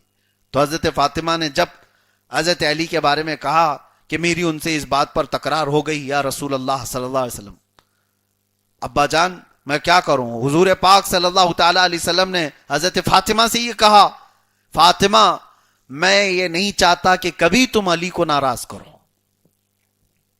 اور اللہ تبارک و تعالیٰ تمہیں صبر عطا کرے، اور تم کو اللہ تعالیٰ وہ عطا کرے گا جو وہم و گمان سے زیادہ ہے. یہ کہا حضرت علی پیچھے سے سن رہے تھے. تو حضرت علی نے کہا اسی دن میں نے دل میں یہ ارادہ کر لیا کہ آج سے زندگی بھر کبھی بھی ایسی بات نہ کروں گا جو فاطمہ کے دل کو ٹھیس پہنچے یا فاطمہ کو تکلیف ہو. یہاں پر ایک بات ہے، بیٹی باپ کے گھر آئے کوئی شکایت لے کر کے تو یہاں آدھا گھر تو یہی توڑ دیتا ہے سسرا، آدھا گھر یہ بیٹی کا باپ یا بیٹی کی ماں یہی لوگ توڑ دیتے ہیں. کہا کیسے تجھے اس نے آنکھ دکھایا، ہاں کیا بولا تجھ کو، تیری ساس ایسا بولتی ہے، تیرا سسرا ایسا کرتا ہے، تیری نندیں ایسا کرتی ہیں. ہم ابھی جائیں گے، پنچ بٹھائیں گے، لے کر کے جائیں گے مہیلا منڈل میں. یہ بیٹی کی ماں کرتی ہے، آدھا گھر یہ توڑ دیتی ہے. رسول پاک صلی اللہ تعالی علیہ وسلم اپنی بیٹی کو کیا کہہ رہے، فاطمہ میں یہ پسند نہیں کرتا کہ کبھی تم سے علی ناراض ہو، علی ناراض نہ ہو. حضور پاک صلی اللہ تعالی علیہ وسلم حضرت علی کو بلا کر ڈانٹ تو سکتے تھے. حضرت علی کیا حضور پاک صلی اللہ علیہ وسلم کے سامنے آنکھ بھی اٹھاتے؟ نہیں. یہ آداب معاشرت ہیں، زندگی گزارنے کے اصول ہیں. آج یہاں پر بھی بہت سارے لوگوں کو میں ایک پیغام دینا چاہتا ہوں، اپنی بیٹیوں کو بچپن سے ہی تربیت دینے لگ جاؤ، کم چیزوں میں، چھوٹی سی چیزوں میں صبر کرنے کا. کچھ عورتوں کو یہ باتیں بری لگتی ہیں کہ سارا صبر صرف ہماری زندگی میں ہم کو ہی کرنا ہے، شوہروں کے لیے کوئی صبر ہی نہیں ہے. نہیں، سب ہے، لیکن ہم اپنے حصے کی نصیحت تو کریں. اپنی بیٹیوں کی تربیت ایسی کرو، ان سے کہو کہ ہمیشہ تمہیں اس طرح سے حالات نہیں ملنے والے جیسے باپ تمہیں پال رہا تھا.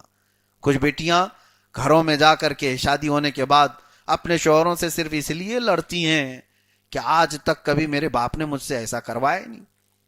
ایک تو شادی ٹوٹنے کے قریب آئی تھی، وجہ کیا ہے، وہ صرف اتنی سی لڑائی ہے. بیوی یہ کہہ رہے، دلہن یہ کہہ رہی نہیں ہے، ابھی کہہ رہی میں اس لیے جھگڑا ہوا. میں اس کے شوہر سے پوچھا جھگڑا کس بات پر ہوا، کہا رکشے میں بیٹھے تھے اس لیے جھگڑا ہوا. کہا کیوں، رکشے میں بیٹھنے سے جھگڑا کیوں ہوا؟ کہا کہتی میری زندگی میں کبھی باپ نے مجھے رکشے میں بٹھایا نہیں تھا، اس لیے ابھی نئے شوہر نے رکشے میں بٹھایا. تو یہ لڑنے لگ گئی، اتنی چھوٹی باتوں پر لڑنے لگ گئی. کچھ لڑکیاں وہ ہیں جو اپنے شوہروں کی بہت بڑی بڑی شکایتیں ہمارے پاس لائی ہیں. ہاں بڑی شکایتیں، اگر آپ بھی سنیں تو بہت بڑی ہیں. ان لڑکیوں کی شکایت یہ تھی کہ میرا شوہر پیزا نہیں کھلاتا، ہاں میرا شوہر کبھی آئس کریم نہیں دلاتا، کبھی رات کو ایک بار بھی لے کے نہیں جاتا.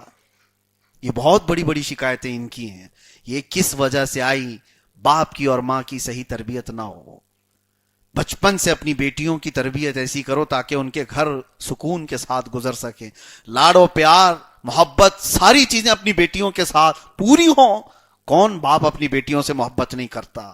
بیٹیاں ہمارے آنکھوں کی ٹھنڈک ہیں، ہمارے جگر کی ٹکڑیاں، لیکن ساتھ میں انہیں یہ سمجھائیں کہ یہ زندگی بعد کی، ہمیشہ باپ کا پیار نہیں ہوتا، ہمیشہ تمہاری ماں کی یہ ممتا ساتھ نہیں رہتی. آگے کی زندگی تمہیں خود اپنے پیروں پر کھڑے ہو کر کے گزارنا ہے. کچھ سختیاں آئیں گی، کچھ مصیبتیں آئیں گی، ان کا سامنا کرنا ہوگا، کبھی گھر میں فاقہ ہوگا. ایک شوہر ایسا بھی میں جانتا ہوں، اپنے علاقے کرناٹک کی بات میں کہہ رہا ہوں، پیچھے نماز پڑھتا تھا، ذکر میں آتا تھا، بہت سارے دنوں کے بعد اچانک غائب ہوا. پوچھا گیا کیا ہوا؟ کہا کہ وہ تو چلا گیا، وہ بنگلور چلا گیا دوسری جگہ پر. کئی دنوں کے بعد پتا چلا کہ وہ بگڑ گیا ہے بہت بری طرح سے، شراب پی رہا ہے، نشہ کر رہا ہے، بہت ساری چیزیں ہو گئی چند ہی سالوں میں. میں آپ کو بتاتا ہوں، یہ کئی بار میں نے اپنے بیان میں بھی کہا. اس سے میں ایک دن ملاقات کے بعد پوچھا کہ کیا ہوا، وہ رونے لگ گیا. کہا میں آنے سے ڈر رہا تھا آپ کے پاس، شرم بھی آتی تھی، لیکن بات یہ ہے اچھی خاصی زندگیاں گزر رہی تھی، اب جا کر کے اس کو جس چیز کا احساس ہوا، ہمارے سامنے بول رہا تھا کہ میری بیوی کے جتنے ایکسپیکٹیشن ہیں وہ سب پورے میں کر ہی نہیں پاتا ہوں، اس کے سارے جتنے سامان ہیں وہ ساری چیزیں لا نہیں پاتا تھا، تنخواہ کم تھی، اور اس نے ہی مجھے کہا کہ اور بڑی نوکری کر لو، تو میں نوکری کرنے کے لیے ادھر چلا گیا، پھر بھی یہ ساری چیزیں ہو نہیں پاتی تھی گھر کی، میری بیوی کچھ نہ کچھ چیزیں بولتی اور پھر مجھے ٹونٹ مارتی، اور میں شرمندہ ہو جاتا، کچھ نہ کچھ کر کے میری بیوی کے ساری چیزیں لے آؤں۔ اس کے بعد پھر سگریٹ پینے کی عادت پڑ گئی، پھر دوستوں کے مجمع میں بیٹھتے بیٹھتے پھر ٹینشن اتنا زیادہ ہو گیا، ڈپریشن میں آ گیا، پھر لوگوں نے مجھے شراب بھی پلا دیا، ڈرگس بھی دے دیا، وہاں تک پہنچ گیا۔ لیکن میرے عزیزو، جڑ کیا تھی اس کی؟ جڑ کیا تھی؟ ایک بھلے اچھے خاصے مرد کو بگاڑنے پر کبھی عورتوں کی خواہشات ہوتی ہیں، ان کی لمبی خواہشات۔ کچھ عورتوں کے میک اپ سیٹ ہی نہیں آ پاتے ان کے مردوں کی تنخواہوں پر، تو اس وجہ سے وہ لڑ رہی ہوتی ہیں، جھگڑ رہی ہوتی ہیں کہ میرا یہ سامان نہیں آ پاتا، وہ سامان نہیں آ پاتا۔ سیدہ کائنات فاطمہ الزہرا کے گھر میں دیکھو، اللہ اکبر، حضور پاک صلی اللہ تعالی علیہ وسلم ایک بار دوپہر کے وقت گھر سے باہر نکلے، اور اس وقت حضرت ابوبکر اور حضرت عمر بھی آئے، شدت کی گرمی تھی۔ نبی پاک صلی اللہ تعالی علیہ وسلم حضرت ابوبکر اور حضرت عمر سے کہتے ہیں کس چیز نے تمہیں باہر نکالا؟ حضرت ابوبکر اور حضرت عمر کہتے ہیں بھوک نے۔ حضور پاک صلی اللہ علیہ وسلم فرماتے ہیں مجھے بھی بھوک نے باہر نکالا، چلو چلتے ہیں۔ ایک کھجور کے باغیچے میں پہنچے، حضرت ابو ایوب انصاری کا تھا، ان سے کہا کہ تمہارے باغیچے میں کچھ پکی کھجوریں ہوں اتارو۔ ابو ایوب انصاری وہ میزبان رسول ہیں مدینہ طیبہ کے، جن کے گھر پر سب سے پہلے میرے آقا اترے تھے، انہوں نے کھجوریں اتاری، اور اس کے بعد اپنے باغیچے میں ایک 6 مہینے کی بکری کا بچہ ذبح کیا، اور رسول کریم صلی اللہ تعالی علیہ وسلم کے لیے، حضرت ابوبکر حضرت عمر کے لیے سالن بنوایا۔ میرے آقا صلی اللہ تعالی علیہ وسلم سالن کو 2 حصوں میں کرتے ہیں، اور فرماتے ہیں ایک صحابی کہ حضور نے فرمایا لے جاؤ ایک آدھا حصہ فاطمہ کے گھر دے آؤ، وہ پچھلے 8 دن سے فاقے میں ہے۔ اس وقت آنکھوں میں آنسو آ گئے صحابہ کے، کسی کو خبر تک نہیں ہوتی کہ فاطمہ کے گھر میں چولہا نہیں جلتا۔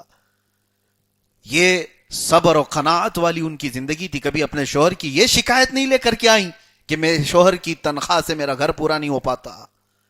اتنی تنخواہ تھی حضرت علی کرم اللہ وجہہ الکریم کی، آپ کو میں بتاؤں، ایک مرتبہ حضرت فاطمہ، ان کے دونوں بیٹے حضرت حسن و حسین بیمار ہوئے تھے، تو منت کر لی تھی۔ یہ تذکرہ قرآن پاک کی آیتیں کس لیے نازل ہوئی میں بتا رہا ہوں، آیات کا شان نزول ہے 29ویں پارے میں سورہ دہر میں۔ منت مانگ لی کہ بیٹے صحیح ہو جائیں، صحت یاب ہو جائیں تو ہم 3 روزے رکھیں گے، سارے گھر والے 3 روزے رکھیں گے۔ بچے صحت یاب ہو گئے، گھر میں روزہ رکھا گیا۔ گھر میں 5 لوگ تھے، حسن و حسین، سیدہ فاطمہ، حضرت علی اور آپ کی ایک کنیزہ فضہ، اور منت کے روزے تھے۔ شام ہوئی، افطار کا وقت، حضرت علی رضی اللہ تعالیٰ عنہ اتنی کمائی کرتے تھے، 2 درہم آپ کی تنخواہ تھی، جس سے صرف اتنا آٹا آتا کہ 5 ہی روٹیاں بنتی تھی گھر میں، 5 روٹیاں جس سے بن جائیں حضرت علی کی تنخواہ سے۔ شام کے وقت گرم روٹیاں بنی ہوئی تھیں، اسی وقت ایک مسکین دروازے پر آیا اور اس نے آواز دی اے رسول اللہ کے گھر والوں، میں بھوکا ہوں، کھلاؤ۔ حضرت فاطمہ نے 5 روٹیاں ان کو دے دی۔ ایسا نہیں کہ روزے سے ہیں ہم 4 روٹیاں رکھ لیں، 1 دے دیں، 5 روٹیاں دے دیں۔ اور اس کے بعد دوسرے دن پانی پی کر کے روزہ رکھا۔ حضرت علی اسی حالت میں پھر کام کرنے کے لیے گئے، شام کو پھر اپنی تنخواہ لی اور آٹا خریدا اور گھر پر آئے، پھر روٹیاں بنی۔ آج پھر روٹیاں بنی تھی، ایک یتیم بچہ آ کر کھڑا ہو گیا، کہا کہ اے رسول اللہ کے گھر والوں، میں بھوکا ہوں، کھلاؤ۔ پھر 5 روٹیاں اس کو دے دی۔ 2 روزے اسی طرح چلے گئے، تیسرا روزہ تھا منت کے، اور پانی سے سحری ہوئی، تیسرا روزہ، اور اس کے بعد شام کا وقت، حضرت علی پھر آج اپنی تنخواہ لے آئے، اور اس کے بعد روٹیاں بنی۔ جیل سے چھوٹا ہوا ایک قیدی آ گیا، دروازے پر کھڑے ہو کر اس نے بھی وہی آواز دی اے رسول اللہ کے گھر والوں، میں بھوکا ہوں، مجھے کچھ کھلاؤ۔ حضرت فاطمہ نے وہ 5 روٹیاں دے دی۔ تصور کر سکتے ہو 3 روزے اور بغیر کچھ کھائے ہوئے، صرف پانی پر سحری، پانی پر افطاری. یہاں تک کہ تیسرا دن تھا، حضرت حسنین کریمین کے پیٹ پیٹ سے لگ چکے تھے، وہ طاق میں دبک کر کے بیٹھے تھے دیواروں میں. رسول پاک صلی اللہ تعالی علیہ وسلم گھر میں داخل ہوئے اور اچانک دیکھا، آواز دی تو ان کی آواز نہیں نکل رہی تھی بچوں کی. رسول پاک صلی اللہ تعالی علیہ وسلم نے پوچھا یہ کیا حال ہے؟ تو حضرت فاطمہ نے واقعہ پورا سنایا کہ ہم نے منت کی اور روزے رکھے تھے، اور 3 دن تک کچھ لوگ مانگنے کے لیے آئے اور ہم نے ان کو دے دیا. حضور ابھی یہ سن رہے تھے کہ جبرائیل امین علیہ السلام تشریف لائے. جبرائیل آئے اور رسول پاک صلی اللہ علیہ وسلم کی بارگاہ میں عرض کرتے ہیں، یا رسول اللہ صلی اللہ علیہ وسلم، اس اہل بیت کے پاس جو پہلے دن مسکین آیا، دوسرے دن یتیم آیا، تیسرے دن ایک قیدی آیا، نہ وہ یتیم تھا، نہ مسکین تھا، نہ قیدی تھا، وہ اللہ کے فرشتے تھے جو اہل بیت کا امتحان لینے آئے تھے. اور آپ کو خوشخبری دینے آیا ہوں کہ اللہ تعالیٰ آپ کے گھر والوں سے راضی ہے. اور اس کے بعد حضرت فاطمہ کو رسول پاک صلی اللہ علیہ وسلم نے خوشخبری دی اور جنت کا دسترخوان ان کے گھر پر اترا. اور قرآن کی یہ آیت آئی، وَيُطْعِمُونَ الطَّعَامَ عَلَى حُبِّهِ مِسْكِينًا وَيَتِيمًا وَأَسِيرًا. یہ وہ لوگ ہیں جو اللہ کی محبت میں کبھی مسکین کو کھلاتے ہیں، کبھی یتیم کو کھلاتے ہیں، اور کبھی قیدی کو کھلاتے ہیں. یہ آیت کسی اور کے لیے نہیں، یہ فاطمہ کے گھرانے کے لیے آئی. وہاں کبھی یہ شکایتیں تو نہیں تھی، نہ حضرت علی لڑ پڑے ان سے کہ فاطمہ کیا کل کا کل اٹھا کے دے دیتی ہو، کچھ تو رکھو. وہ کیسا گھرانہ تھا، حضرت فاطمہ دیتی رہی، حضرت علی کبھی اس پر شکایت نہیں، اعتراض نہیں. انہیں پتا تھا کہ اللہ کی رضا کے لیے اٹھے ہوئے ہاتھ ہیں، رسول اللہ کی بیٹی کا ہاتھ ہے. نہ اسے روکا، نہ شکایت کی کہ کل میں بھوکا کیسے کماؤں، پرسوں 3 دن کیسے کماؤں. حضرت علی نے کبھی حضرت فاطمہ کے اس کام پر سوال نہیں کیا.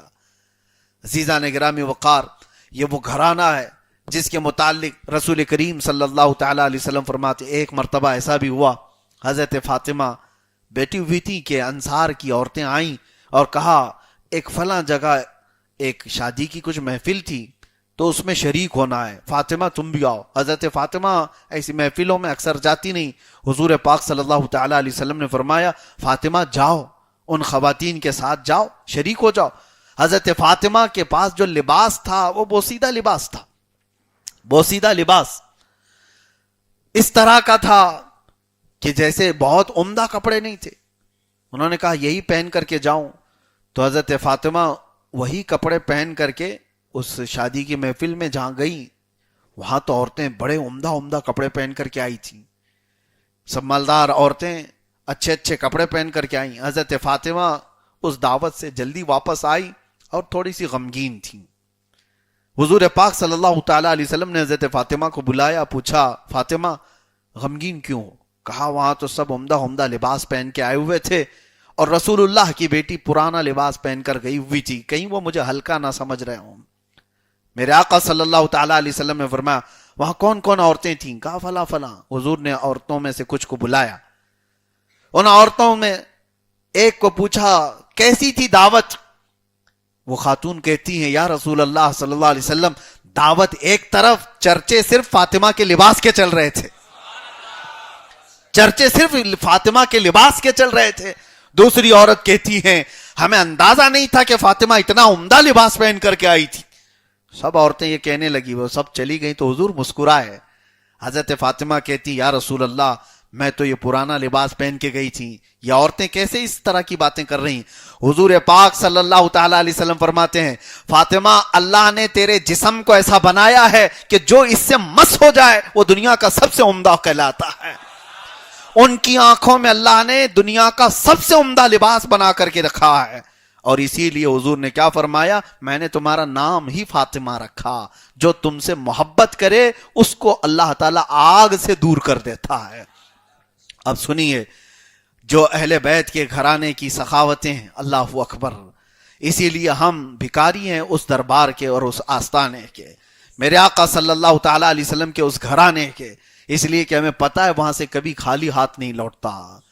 اور بہت سارے بزرگوں نے فرمایا، ایک وظیفہ بھی میں آپ کو بتا کر جاتا ہوں، ایک عمل بھی، پھر کسی اور موقع پر اس کا تفصیلی عمل میں بتاؤں گا. ایک نماز بھی ہے اور اس میں دعا بھی ہے، اور اس کا ایصال ثواب حضرت فاطمہ کی روح کو کرو، اور کچھ نہیں، حضرت فاطمہ سے صرف اتنی ریکویسٹ کر کے سو جاؤ، یا سیدہ کائنات میری یہ حاجت ہے، بس رسول اللہ کے پاس اس کو پیش کر دیجیے۔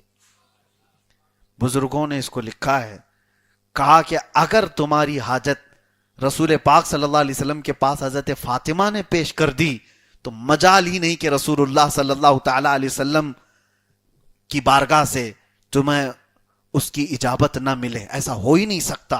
حضرت فاطمہ کی کسی بات کو حضور کبھی رد نہیں کرتے۔ بزرگوں نے فرمایا رسول پاک صلی اللہ تعالی علیہ وسلم کی بارگاہ میں صحابہ کرام رضوان اللہ تعالی علیہ مجمعین بھی کبھی کوئی وسیلہ پیش کرتے تو اہل بیت کا پیش کرتے تھے۔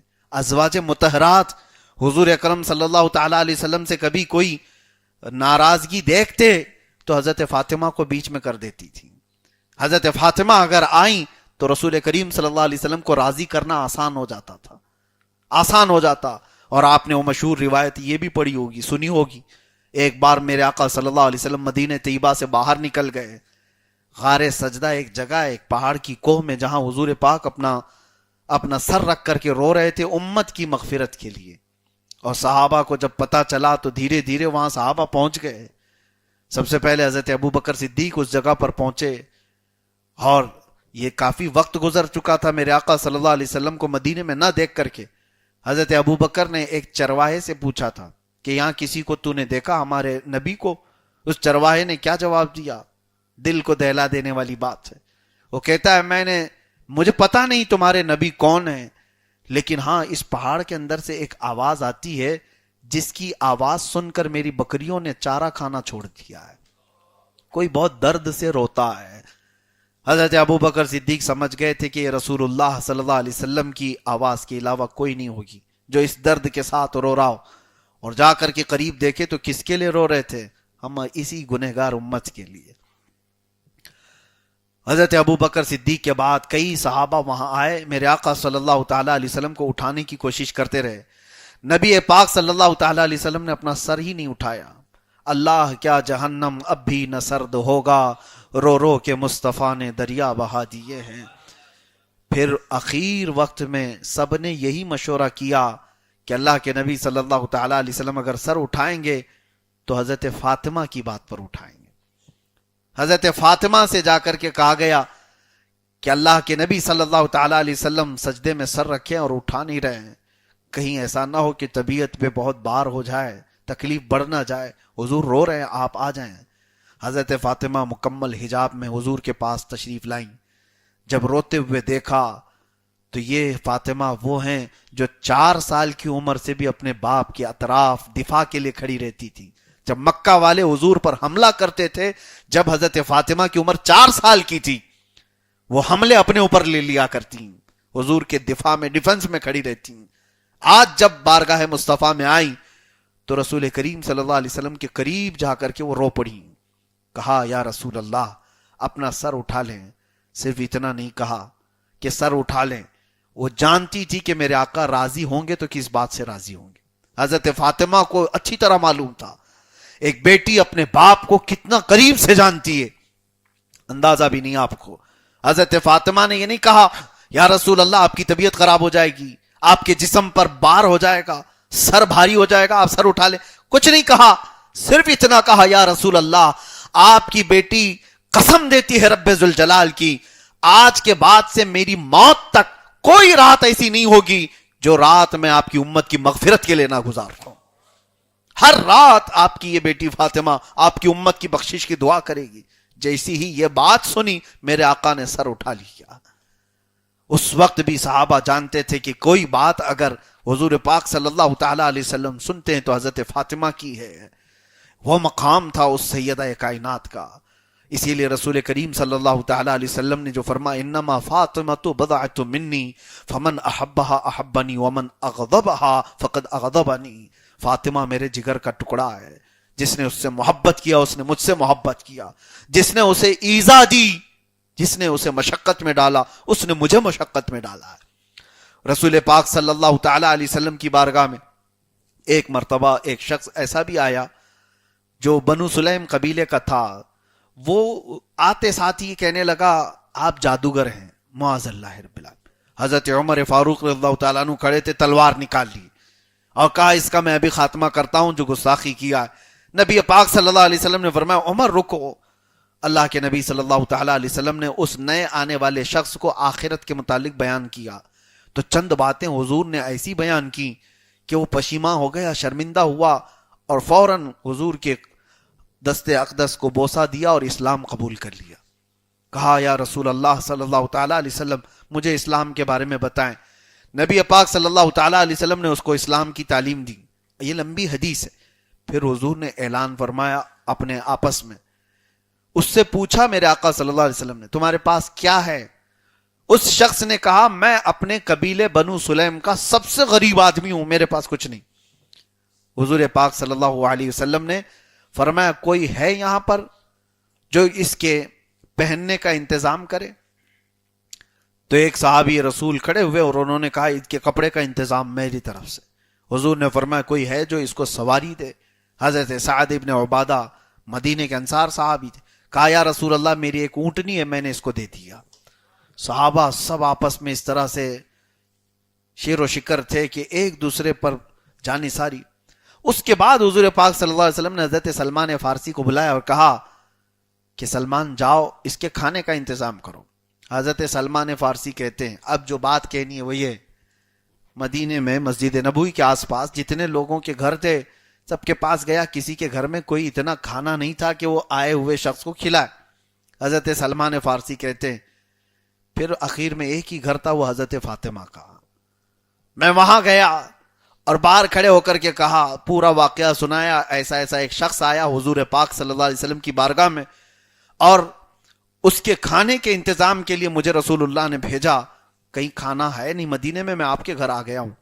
حضرت فاطمہ نے کہا سلمان میرے گھر میں پچھلے 3 دن سے فاقہ ہے، لیکن ایسا نہیں ہے کہ اس کے کھانے کا انتظام نہ ہو۔ اپنی وہ چادر دی جو رسول اللہ نے ان کو جہیز میں دیا تھا، کہا جاؤ شمعون نام کا ایک یہودی ہے، اس کے ہاتھ میں یہ بیچ دو، وہ جانتا ہے اس کی قدر جانتا ہے، اور اس سے جو مال ملے وہ لے کر کے آؤ، میں اس کے کھانے کا انتظام کر دوں گی۔ حضرت فاطمہ زہرا کی چادر لے کر سلمان فارسی گئے۔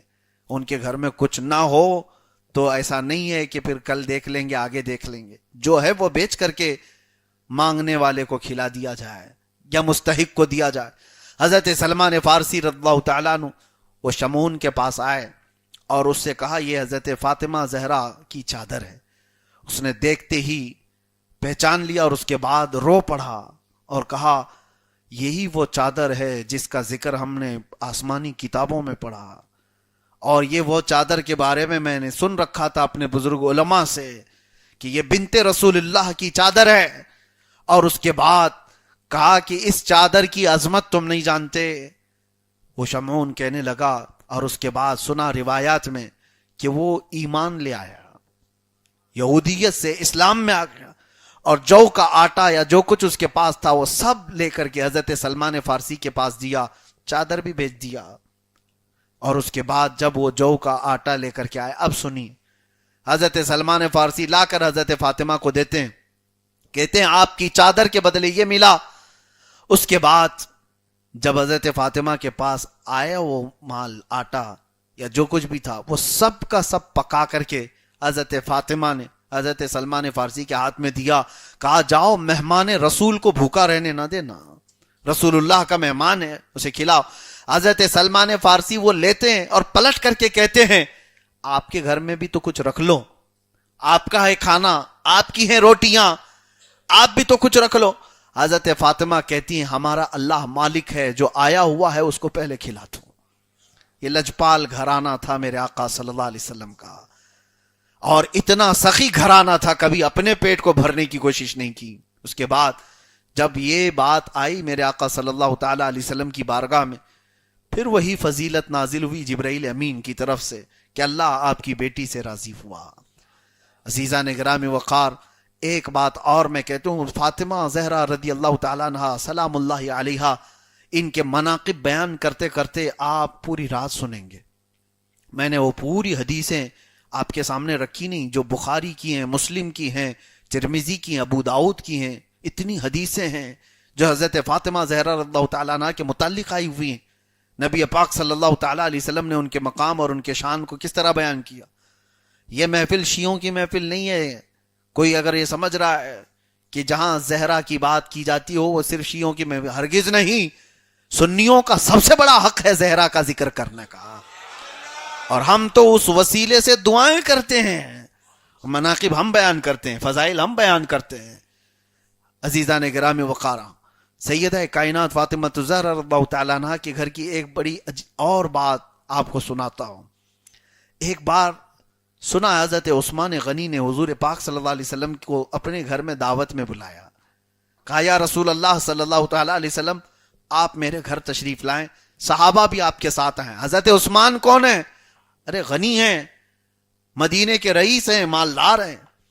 حضور پاک صلی اللہ علیہ وسلم کی جب دعوت کی، کھانے بنائے، جو کچھ بھی، اس کے بعد حضرت عثمان غنی رضی اللہ تعالیٰ عنہ حضور پاک صلی اللہ علیہ وسلم کے ساتھ مسجد نبوی کے ساتھ سے ہی چلتے رہے اور حضور کے ہر قدم کو گن رہے تھے.